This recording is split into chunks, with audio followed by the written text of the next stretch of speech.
আজকে আমার fat loss জার্নির 30তম দিন। 30তম দিনে এ হচ্ছে আমার লাঞ্চ। লাঞ্চে আমি ভাত নিয়েছি, সর্বোচ্চ 1 কাপ হবে, আর 1 টুকরো চাল কুমড়া বা জালি ভাজি। সাথে আছে, এটা হচ্ছে ডাঁটা শাক ভাজি।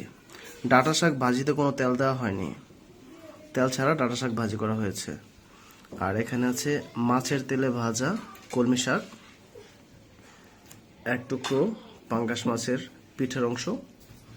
পাঙ্গাস মাছ রান্না করা হয়েছে মিষ্টি কুমড়া দিয়ে। এখানে 3 পিস মিষ্টি কুমড়া আছে। এই হচ্ছে আমার আজকের লাঞ্চ।